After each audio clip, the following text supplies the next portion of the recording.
Damn it. All right, there we go. You ready? Yeah. You sure? You positive? Yes, just do it. The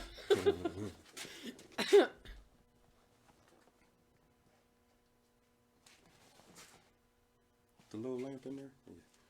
You want it in there? No, we're going live. We're going live. You do your little introductions first, right? Yeah, but I'm do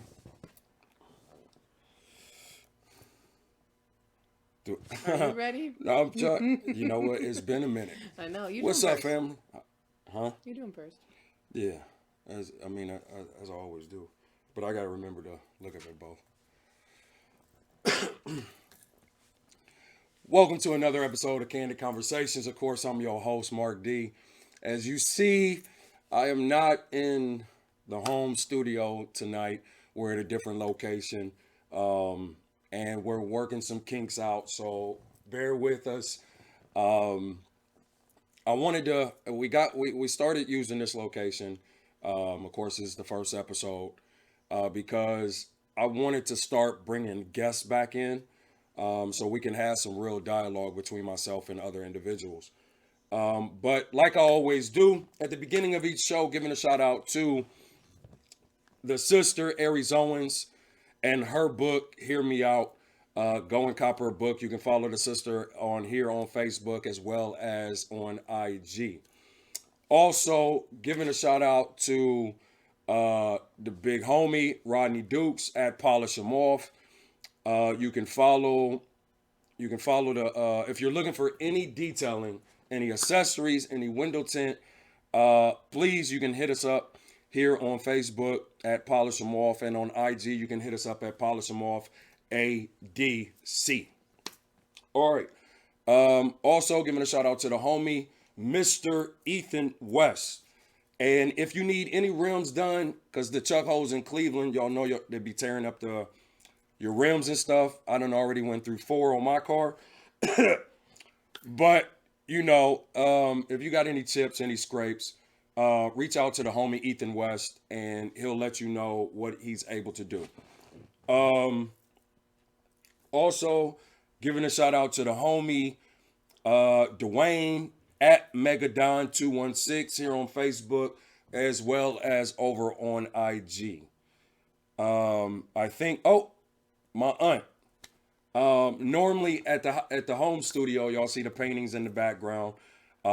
These are not it. But if you're looking for a painting for the office, for your home, hit my auntie up, Kim Black, and see what she's able to do for you.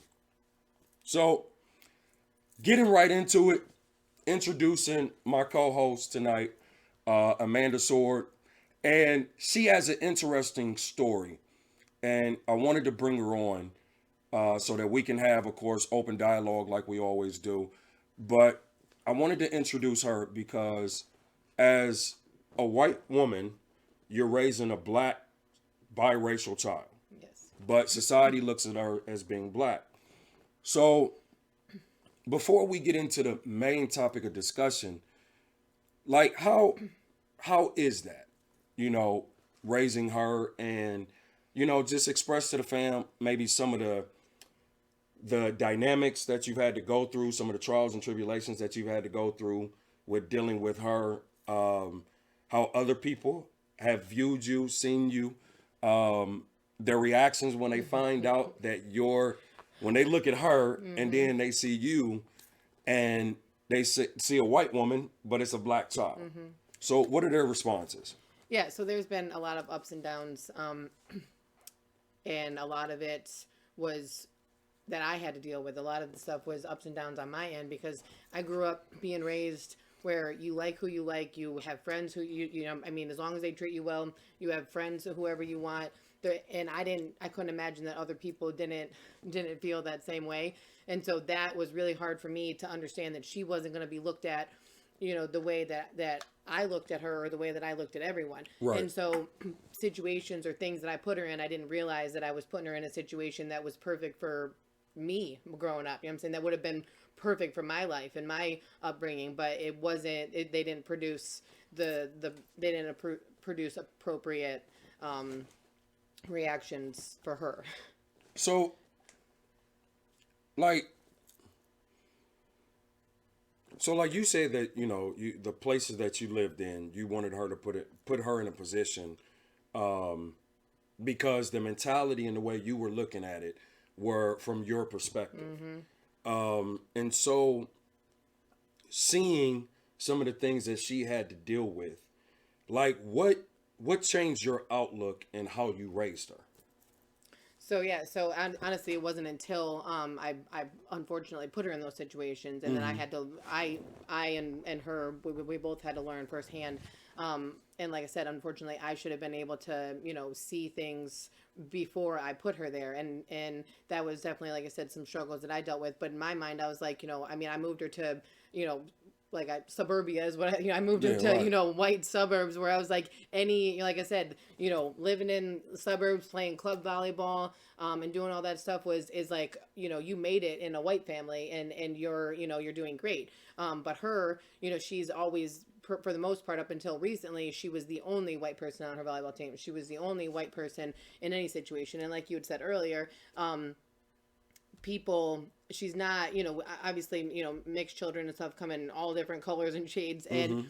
people don't even people don't even assume or think that one of her parents is white. So whereas I'm when they see me they think that she's adopted, or they've asked me that, they asked if I adopted her, and so it's not even like she has that grace. And so I was I sat there and was under the impression, oh well, she's got a white mom, or she's got she's got this, and it's like she doesn't have that white chip to pull out, Right.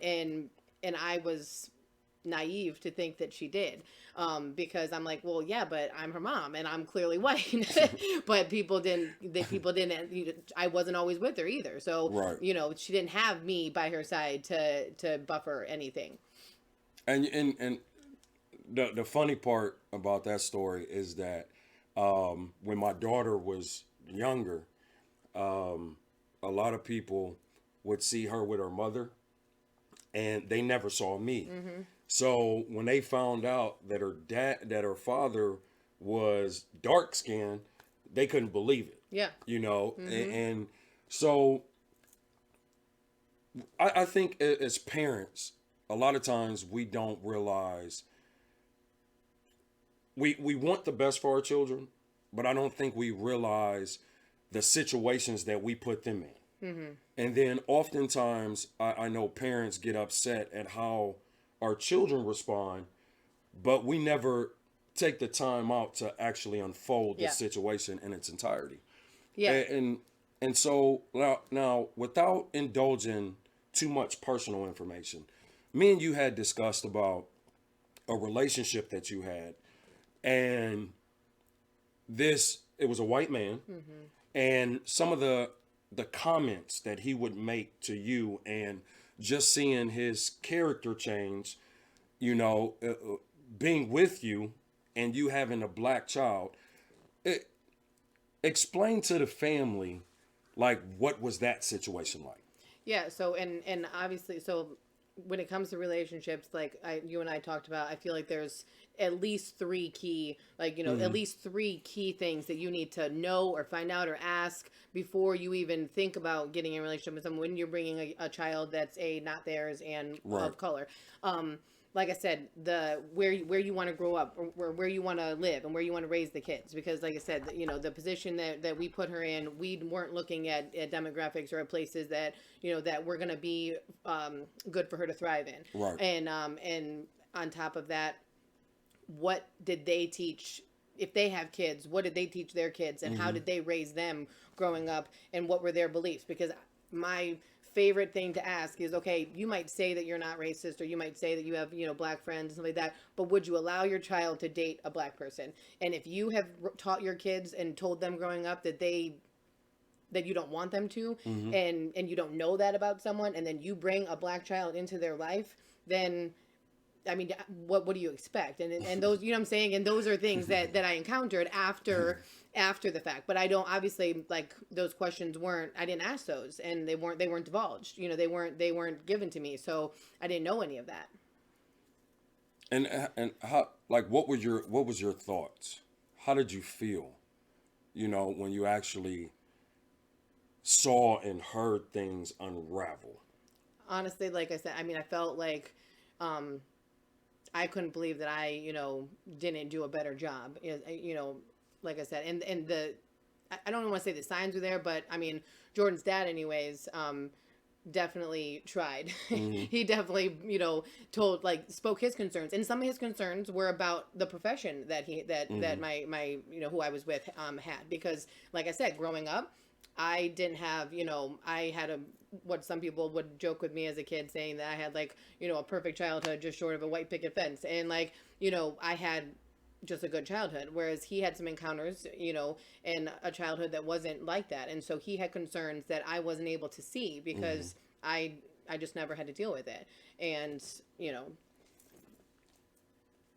And that's interesting because I think a lot of times um, people get in, with her father, people get in interracial relationships, and they never think or have they have an illusion of what things will be, in a committed relationship with children, growing up, and um, one of the biggest one of my biggest concerns is that we have, like in our community, we have a lot of biracial children, and especially if the father is white, the child takes on the ideology of the father a lot of times, even though the mother raises them.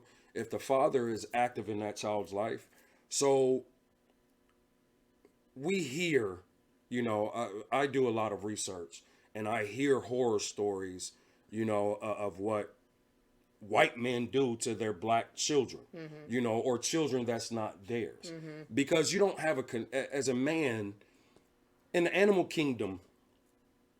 The male, the dominant male, oftentimes kill the young of that litter in order to produce his own. And human society is no different, and we don't have any stake in that child's life. We don't necessarily care about that child. Now, of course, some but not all, but the general sense is it's hard for a man to be with a woman and raise a child that's not his, and to have a successful blended family, that's a challenge within mm-hmm, itself. So not only do you have a challenge of systemic racism, in today's culture, and you have, a black or a white individual or a black and Latino trying to date, you have to deal with society's issues. You got to deal with family issues, because I've heard horror stories about families, and how they've treated the non-white counterpart, mm-hmm. the comments that would be made, and then oftentimes after those comments, if their non-black counterpart responded in protection of themselves, it's often labeled as, oh, you're the angry black individual. Like, no, why? How am I supposed to just allow you to attack me Yeah, and attack my character yeah, without protecting myself? Because it's human nature to protect yourself, yeah. and then with children, we wonder why a lot of our biracial children grow up sometimes angry or disconnected, because in the black culture they may not be black enough, but then in the white culture it's like, well, you got melanin, so you're black. Mm-hmm. You know what I'm saying? So a lot of biracial children, they're left in no man's land. And I don't know if you've had to experience that, with your daughter, or if she's expressed it to you, but what is that So like I, as a I mother? feel like, like I said, I have obviously through her, but I feel like you have to walk, she has to walk different, and I Mm, and I carry her. I try and, I mean, her dad and I both, I mean, we try and make her aware of that, like what a young white girl her age could do or get away with, unfortunately she can't. If she dances a certain way, if she does something, like she's labeled as as something just because of the way she looks. Mm-hmm. And it's really hard to sit there and teach her and say like, oh, you can't goof around or joke around like your friends can, because you're going to be looked at differently. And so like, it's tough. And I mean, she had some experiences just with, like I said, the situations that I put her in. And unfortunately, like I said, I didn't make the moves early, and I mean early on, but Mm-hmm. now moving forward, you could just see a change, because she still plays volleyball, but she's on a volleyball team where it's like half and half. There's probably about 5 or 6 black girls, and the same, about 5 white girls. Right. And so I feel like just making that move in itself it just allowed her to I mean, she used to straighten her hair, she used to do things, to try and look a certain way, and she doesn't, she's way more comfortable in her skin now, and that's the ultimate goal. Now you you said something that you didn't give a specific time frame, but you had mentioned that picture day of her volleyball team, some of the girls had told her to straighten her hair so that she could look like them. So, Yes. like, family, understand something. A lot of times, as parents, we can be extremely selfish, and I myself, y'all know, I say all the time, I'm not perfect. I'm here to be transparent with the family, and that's not going to stop, you know. But as parents, we can make the mistake thinking that we're doing what's best for our child and then putting them in a situation and setting them up for failure, and especially biracial children, because society is going to look at them as black. The one drop rule is still being used to this day, and I know some of us adults, because systematic racism hasn't directly impacted our lives. A lot of times we want to put the blinders on, like if it doesn't exist. Just like they had the Kentucky Derby last weekend, and during horse racing they put the blinders on so they won't get distracted of what's going on the left or the right of them. And I think as adults, a lot of times, whether it be trauma, traumatic experiences that we've dealt with coming up, and experience racism, we do everything in our power to protect our children, and rightfully so. But at the same time, we can put them in harmful situations. So, family is, as parents, my father always said there's no handbook that comes with parenting. It's a trial and error situation, and at the end of the day, you make decisions, based on the information and the knowledge that you have. You can't make decisions based on information that you don't have, and I'm grateful, my father, what my father instilled in me. I am truly grateful for the job that he's done, and I've expressed that on the show numerous of times, and for those who don't know, with my mother passed about a month ago, and that's why I took the hiatus, to get my mind right, because the two experiences that I've experienced, I've experienced the loss of a child, and I've experienced the loss of a parent, and I've had family and friends pass around me, and I've never felt hurt like those two. So um, give those that you appreciate, give those that you love, give them their flowers while they're alive. Don't wait till they pass. My mother used to get agitated with me. Just a side note, I don't mean to veer off. Um, but my mother used to get agitated with me because my mother didn't live here in Ohio where I live. She lived in Indiana. And there would be times when I would call my mother and tell her I'm 2 hours away. Like, and my mother's like, boy, what is you doing? I'm like, I'm coming to see you. You know what I'm saying? But when I popped up, it was like, what you want to do? You know, like I got to work at this time, but you know, and I'm like, look, I just want to spend time with you. Mm-hmm. You know, and you know, with my mom, you know, I appreciate her. You know, and I said it before my mother passed. I've always said it. I'm a blessed individual because I don't have one parent. I didn't have two parents. I had three parents. So I was getting prayed for on all fronts, you know. So I appreciate all the work that all three of them did, you know. And my mother being transitioned into an ancestor, she looks over me daily. I still speak with her, you know. So she's still here. Yes. So, but that was just a little side note. But going into tonight's main topic of conversation, let's get to it. Do you deserve more than what you are? And this topic of conversation, it derived. Y'all know me. I'm always researching. I'm always listening to different people. And this topic, I want to give a shout out to Zoe Williams. He's a radio personality, you know, and a podcaster.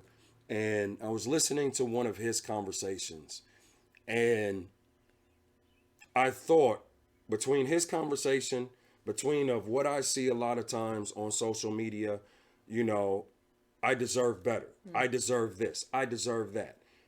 But do you? You know, the family has always known that, you know, on the show, you know, the very first topic that we done on the show was, does unconditional love exist? And ever since that topic of conversation, I've always asked the family, how can you get what you are not? You know, so do you deserve a better life? If you do, what work are you putting into? And this is a relationship platform. You know, we know there's two aspects of every relationship. We know there's the social economics, and we know there's the spiritual. Mm-hmm. So if you manifested a certain type of individual in your life, what is it that you need to work on? Because a relationship is only but a mirror of who and what you are. Agree or disagree? I agree. But I do agree, and I think that someone does deserve. So I'm gonna explain. Do I get to explain myself? Go ahead. Okay. Go ahead. So your question was, you deserve someone that's more than you. Is that kind of what it was, or No. or what was it? No. Reword it. Do you deserve more than what or who you are? Okay. Yes, you do. And okay. So in a relationship, first of all, people are going to measure it. I think people measure this question, or are just going to measure it differently based off of their scale and stuff like that. But Okay.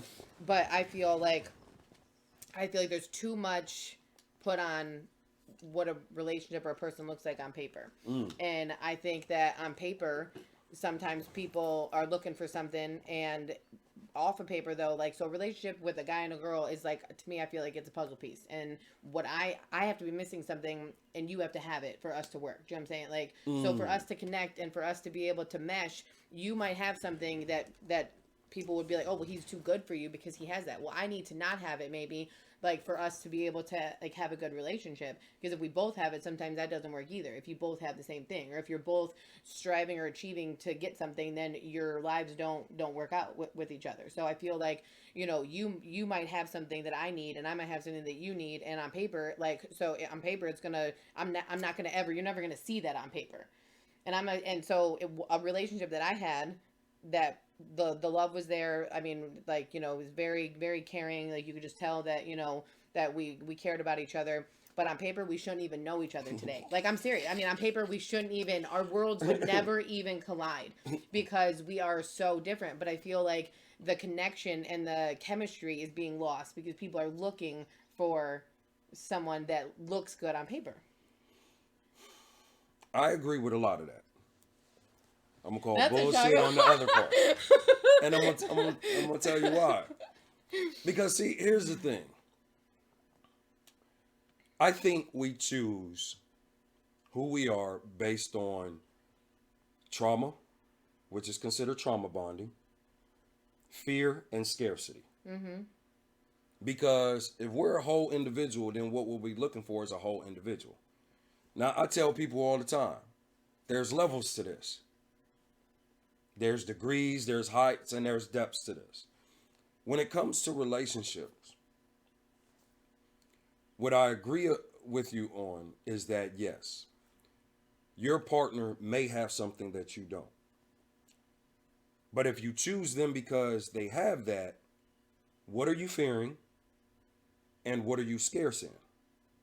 Because, like you said, on paper, they were everything that you Mm-hmm. wanted. But then in real life, you shouldn't have even known this individual. But there was something in you that they were attracted to. But a lot of times we don't have those conversations in relationships. Mm-mm.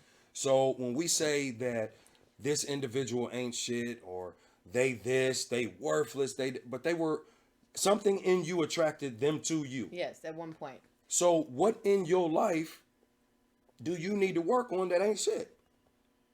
But we don't want to take that accountability on No. ourselves because we want to put the blame on other individuals. That's why I say relationships are a mirror.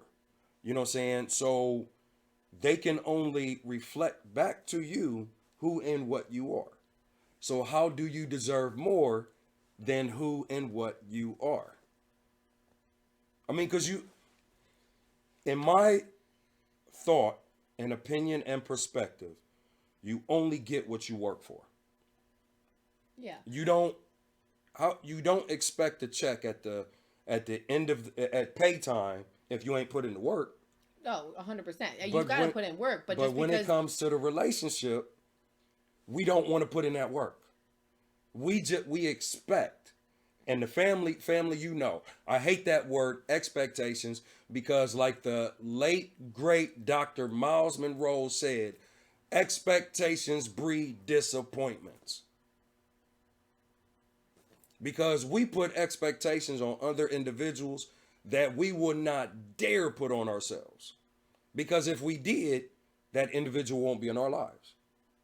Because we'd be everything that we needed. Relationships is hard because we stupid. No, I mean, but yeah, you No, got to. I mean, you got to work at some relationship, and just because you got to work at doesn't mean that no, it's no, that not it's not some, meant. not some, all. Well, that's what I'm saying. You, Yeah, you got to no. work at relationships. That's what I mean. I didn't mean some. You got to work at them, and I guess I feel like that's where you have to talk with whoever you're with and figure out like because them doing something or them acting a certain way or like you and I have talked before where it's like your love language or your way of doing something might be working your ass off, you know what I'm saying, and like providing for your family, and I might be sitting back here and be like, oh well, he didn't call me or he didn't do whatever, you know what I'm saying, like, Mhm. but I have to appreciate and not even appreciate, but I have to know that that's what like we just got to communicate, you just have to communicate and figure out like what it is that you are projecting or portraying to me and show and making sure that I know that when you do that's you putting in the work in our relationship. No, but you backtrack. You said appreciate. We don't appreciate what one another does. No, 100%. Regardless, and that's why I said when we get in relationships, we expect that individual after 5 months to know us. Fuck you.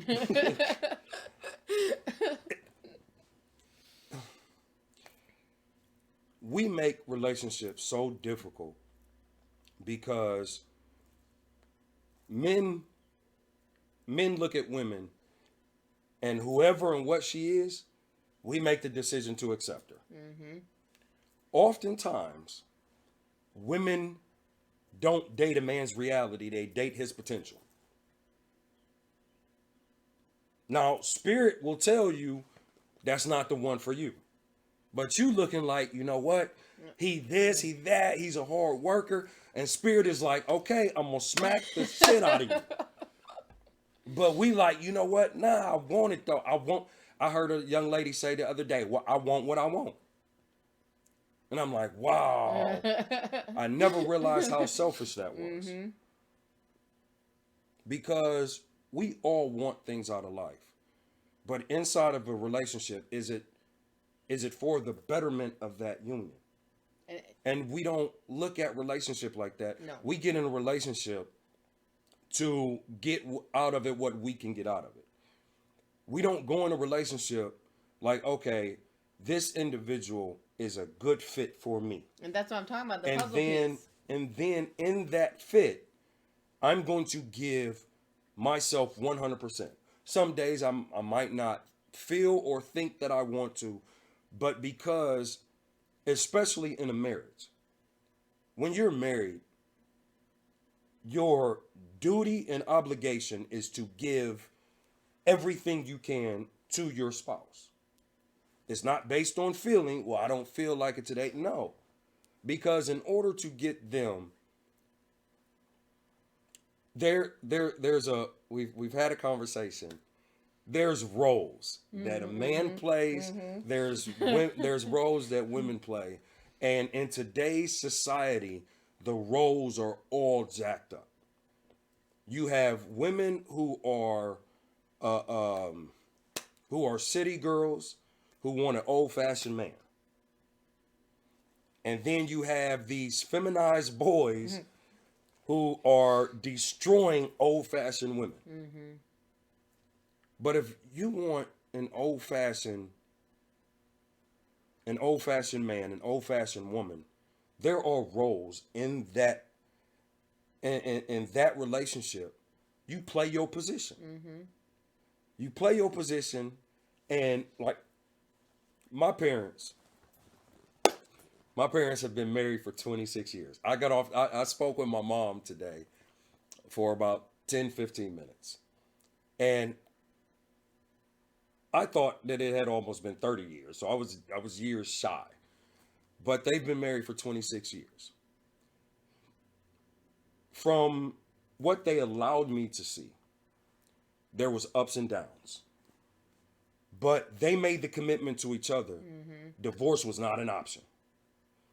They had their highs, they had their lows, they battled, they argued, they would go at it, well, that was wrong, but at the end of the day, it was them against the world.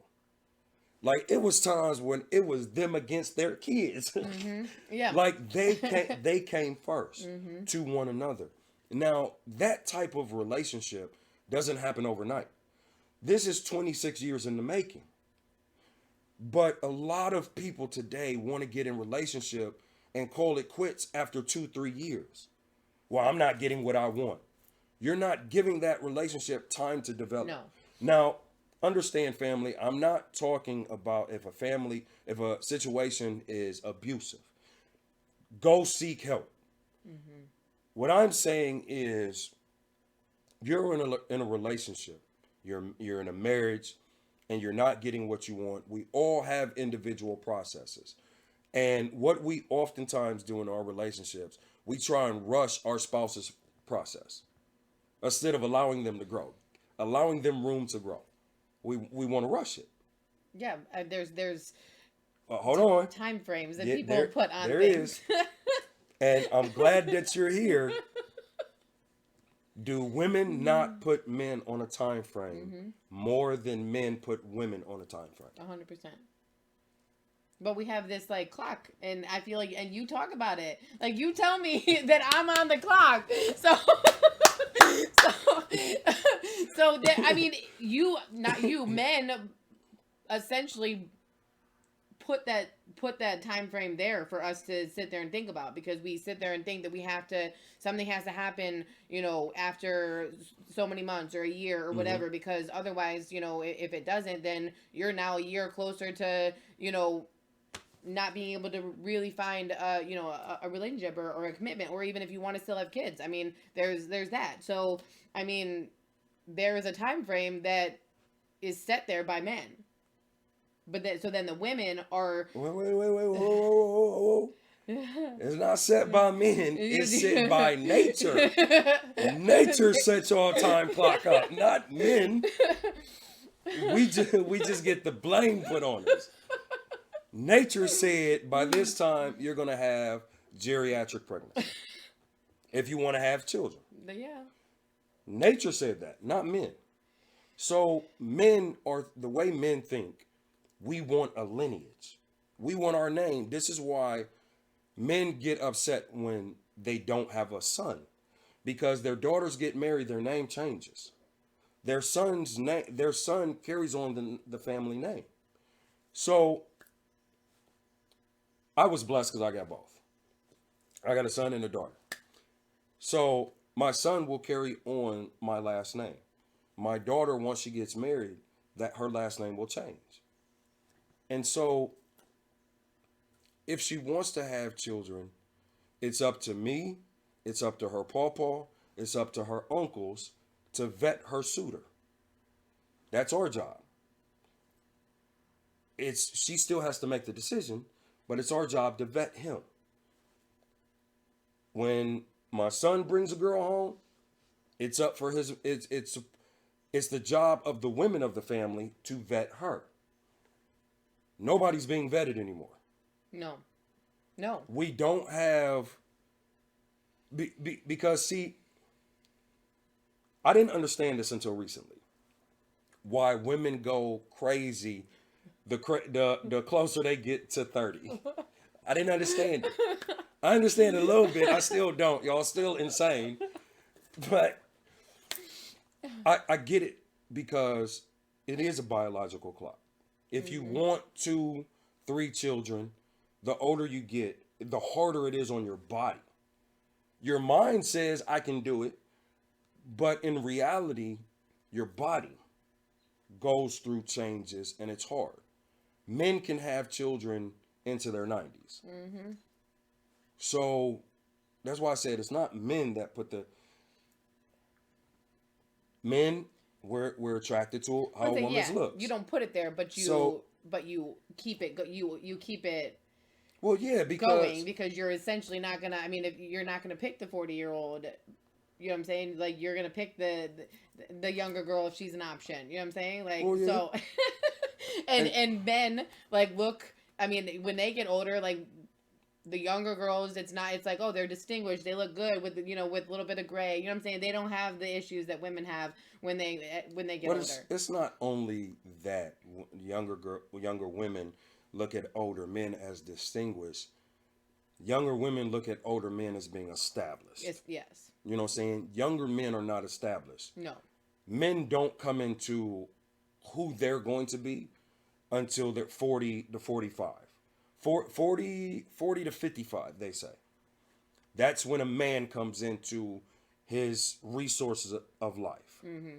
Whereas a man gets older, he comes into his resources. A woman gets older, nature takes her course. Put it nicely. Put it nicely. So, because when a woman is younger, she's looking at a man her age and like, well, he broke. He can't do nothing for me. So but is that build like to me? It's like that building process has stopped. So like you said, I mean, I feel like But no woman wants to build with that man. I understand that, but I'm saying back in the day, like that's why I feel like our grandparents and even your parents, I feel like their marriages are lasting 20, 30, 40 years, and they're they built together when they were 19 and 8, like whatever, and like maybe they got married because a lot of them went to the military and they needed to get married, but they stayed together and they made it work. And I feel like there's just so many things that are getting in the way now, and things at your fingertips with technology and just all kinds of different things where it's like this is a yes word. I mean, we're in like instant gratification world, and so why would you want to put in the work with someone who's giving you a hard time when you could just click a button and have another person? Yeah, I get that. Social media has made it a lot easier, but people still want the same results. Yeah, but they're just gonna go. I mean, yeah, they're not gonna. That's why it bounces. You're not like they're like, I'm done. I spent 2 years. I don't want to deal with this anymore. I'm gonna bounce someone else, and maybe I'll get an extra year out of them. You know what I'm saying? I don't know. I Y'all mean, see, family, women are ruthless. no, I'm not saying that. No, you just said it. I mean, Women are ruthless. I'm not saying that for Ju- myself. That's not what I do. But I'm just saying. Y'all talk about us. I'm saying that's why they're not lasting, and that's why I'm gonna go back to my on paper, because on paper, I might be picking someone that's wrong for me, because on paper, okay, well, they have this, they have that, and I don't feel like enough of the building blocks, like you said, and the communication and the figuring out someone, longer than, like, just not expecting to know everything about them at 5 months and rushing into things, like knowing them 100% before you jump into anything, and then that way, like, then there's your connection. Then that's what you fall on when shit gets hard. You know what I'm saying? Is that connection, not what job they had, or what education they have, or what any, you know what I'm saying? Not anything that's written on paper that you might see. It's that connection you built in the first year. Yeah. Yes. No. Yes. Because that connection is not always going to be there. But duty and obligation will. So if the connection is there long enough to get to then where, obviously then it's to the point where you're like, okay, my obligation is to her now, my duty is to her now. You know what I'm saying? But I feel like it starts where you have to have a connection. You have to have, like, a foundation to build off of. Don't even do it. Don't even do it. Yes. No. I get what you're saying. And that's where a woman's feelings come in. Men don't think that way. Men will choose a woman that is cooperative and submissive and feminine. But that's no, what, I know. But I men know. choose, because men who are busy in their purpose, I don't have time to babysit you. I don't have time to sit up here and tell you all the butterfly and flowery type of things that you want to hear if I'm working. Yes. You know what I'm saying? And I get that. But here's what most men miss is the quality of time. That's what, it's not the time, it's the quality of time. So because most women don't live in reality anyway, 10 minutes of quality time could seem like hours. 100%. And that's the thing. Is so I like, if you're saying you're not going to message me, or you're not going to do all the little butterfly things during the day, okay, as long as it happens at some point, whether it be 10 minutes or whatever, like, then that to me is, that makes up for it. You got in the morning before I start working, in the evening. That's what I'm saying. Like, I mean, but that has to be like, but it has to be relayed, and obviously, like, as far as the person that is just knows that that's how you're operating. You know what I'm saying? Like, look, I'm not gonna send you all this, but but when I come home, you're mine, or before I leave, I'll give you some time. You know what I'm saying? Like, it's just got to be communicated. And that's the key word that I express to the family all the time: communication. The thing is, during the honeymoon stage of the relationship, we don't communicate. We put on our best mask that we think will lock in that individual. Mm-hmm. We don't show our real face. Mm-mm. And so, by that, the movie, what's that movie? I'm Gonna Get You, Sucker. I don't know it. Yeah. So, family, if you haven't seen it, go and watch the movie, I'm Going to Get You, Sucker. So, in today's society, it's like there's a part in the movie where one of the Wayans brothers, like, take a girl home, and they're getting ready to do what grown-ups do. And, she takes off her hair. And then she takes off her butt. And then she takes off her breast. And then she takes off one leg. And then she's like hopping to him. And, he's screaming, and I truly believe that is what our relationships look like today. The man, because he knows that the type of woman that he wants, he has to have a certain type of status. women know that the certain type of man that she wants, she has to look a certain type of way. Yeah. And so the relationship starts off superficial. Instead of just saying, okay, look, this is what I'm looking for, on both sides, are you willing to work on this? If not, okay, fine. No love lost. I'll move on.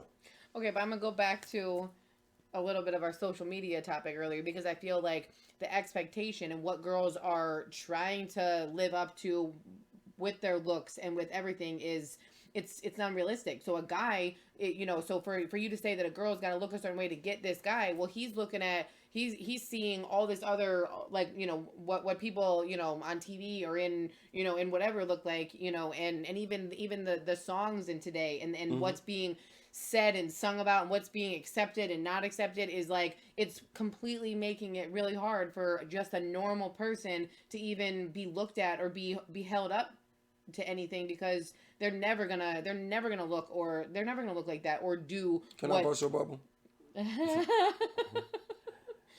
This shit has always happened. Social media just made it relevant. that's what I'm saying. But And I it's mean, more and it's just in your face. You know what I'm saying? It's more in your face. and I think that's the problem.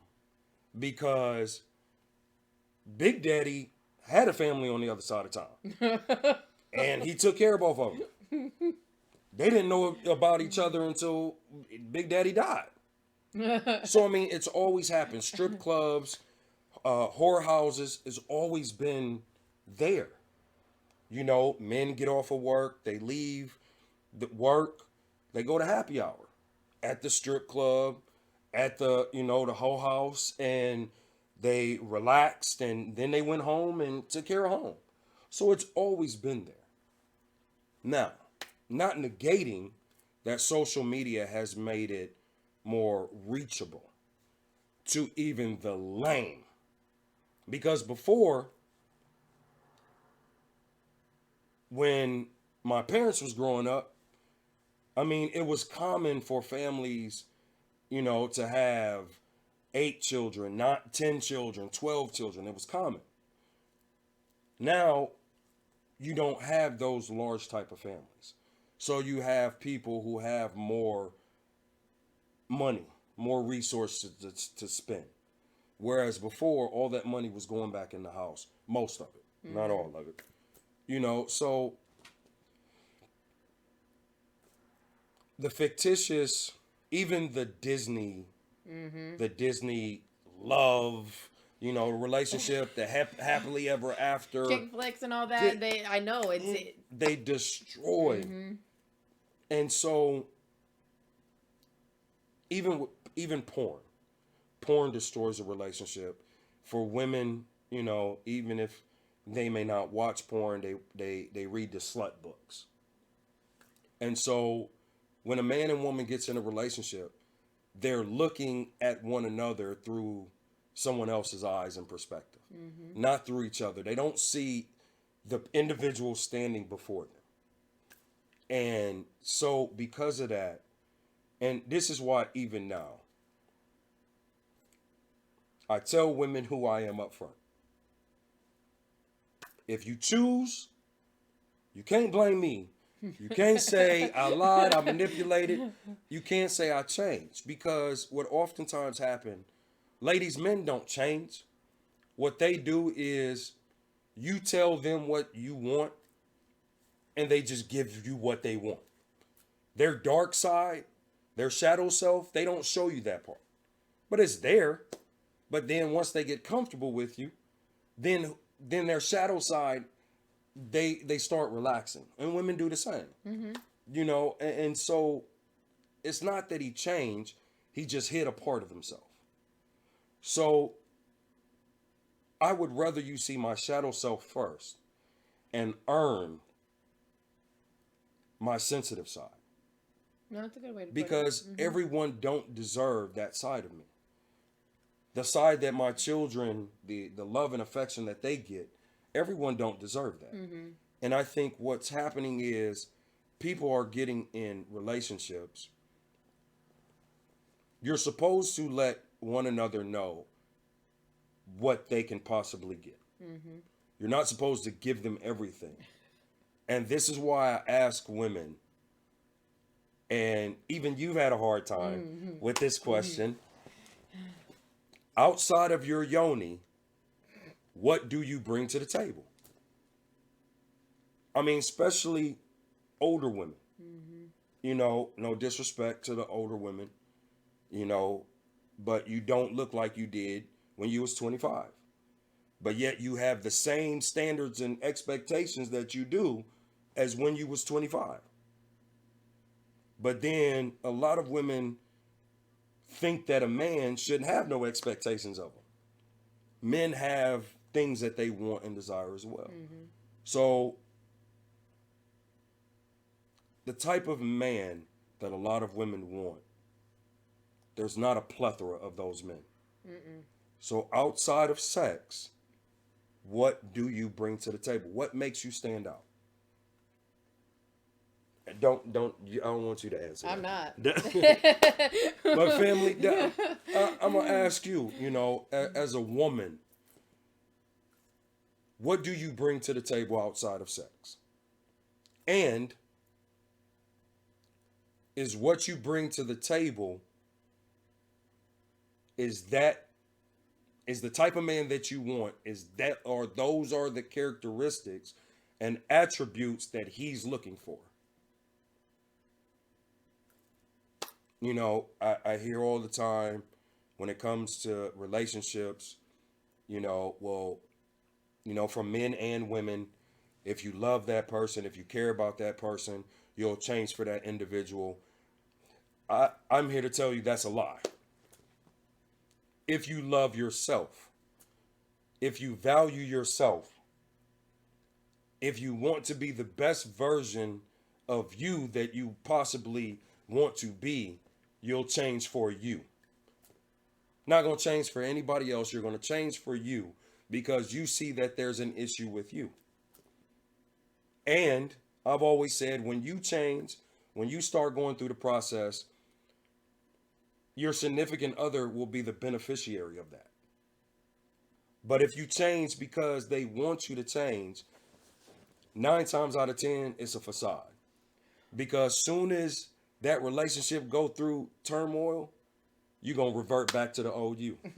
Well, I think that the question that you asked everyone, I think everyone should ask themselves that. Like, I really do, because I feel like, you have to be comfortable and be, you know, you have to be happy and comfortable alone before you can be. So you got to evaluate yourself and go to the drawing board and figure out exactly Mm-hmm. what it is that, get all of your crap straight and stuff, and be able to be okay by yourself before you can give anyone anything. That's why I always tell people, before you get in a relationship, become whole. Being whole is not being perfect. Mm-hmm. It's knowing your light side and your shadow side. Because if you don't know your shadow self, but you want everybody to see, what you're good at and all of this and all of that, but then they never see that tick that you got, then you can't say that they accept you for who you are. They accept you for who you So, show them mm-hmm. that you want them to see. Mm-hmm. But that's why I said, it's not, the reason why I ask that question to a lot of women is because men and women don't look at sex the same. Women, because they're emotions. Men look at sex as, we just want to bust. We just want to get a release. We ain't got to care about you. We ain't got to like you. We just want something wet. But women look at it a little different. Now, some women that don't, there's a switch that was tripped. There's a switch because women are supposed to be able to connect. A man, I tell women all the time, if you want to know who a man cares for, find out where his resources are going. That's the woman that he loves. If you're not getting his resources, you might want to question your relationship. Just saying. I know it's a hard thing to hear, but you know, because women think, well, if he loved me, he wouldn't have cheated on me. No, he wanted something different, and you wouldn't put on the blonde wig and be who somebody else that he wanted him to be for that time. But you want him to be faithful to you, but you don't want to be loyal to him. Because a man will be faithful to the woman that he's loyal to. If you're not loyal to him. But you know, I mean, but family, you know, like I said, when it comes to relationship, you have the social economic side, you have the spiritual side. Let me tell you, it is a difficult thing if you are not balanced to make a relationship solid or to even attract a solid relationship. Because if you hold money to a higher esteem than your spirituality and family, y'all know that when I speak of spirituality, I'm not talking about religion. I'm talking about the God self. That's what I talk about.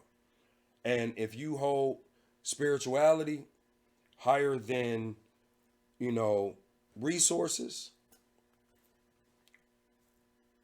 you can be no good.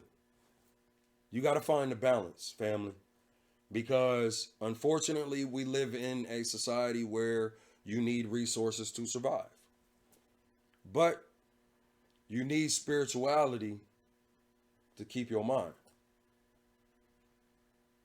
You know, so for those who have not accepted, acknowledged, and fell in love with your shadow self, that might be why you still in the position that you in. Just saying. I like that. Just saying. I That's like that. Just saying. You feel me?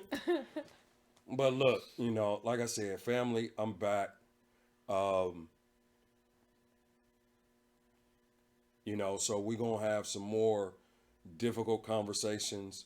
Um, you know, as we get the new space together, you know, just bear with me. Um, you know, I want to get another camera and everything, you know, and do some things, but I'm loving it. You know, it feels like we was just chopping it up That's what I'm at the saying. house, you know, so I'll let y'all know next week, you know, who else, you know, we'll be bringing in this. Do we have any comments? Check and see if we I got any didn't comments. see any. That's why I was looking. I didn't want. That's why I was looking. No, you good. Yeah, check the comments. And so this is my new co-host. Um, you know, I've grilled her, I've vetted her. We've had some intense conversations, and It's not letting me tap. and just you know, her perspective is different than mine. And that's what I love more than anything, family, is when I can chop it up with people who disagree but can still be agreeable. You know, and that's what I enjoy. So, No, and I appreciate you having me on here, and I love our conversations. yeah. Like I said, it's not even like at first I was all nervous and worried about being on here, but it being able to sit here and just talk with you just how we do any other time. It's and like I said, just bringing me outside of my comfort zone, but it doesn't feel like you know, it just feels like a good conversation. And It's I like getting a different perspective because I think you need it. You got to see a different perspective because if you're stuck in your own all the time, then you're never gonna be able to find what you're looking for. it's the cameras, y'all. It's the cameras. Many people have got choked up when the camera comes on. Um, but yeah. But you know what? I figured during our conversations, she talks a lot, so I figured it would be a great balance. But nah, you know, she in the time that I've known you, we met through a mutual friend, and you know, I've enjoyed our conversations. So y'all gonna be seeing her every week unless she got something else to do. But she ain't got nothing else to do, so she gonna be here with me. No, um, but yeah, both of our daughters, play football. Well, football, volleyball. So it's cool.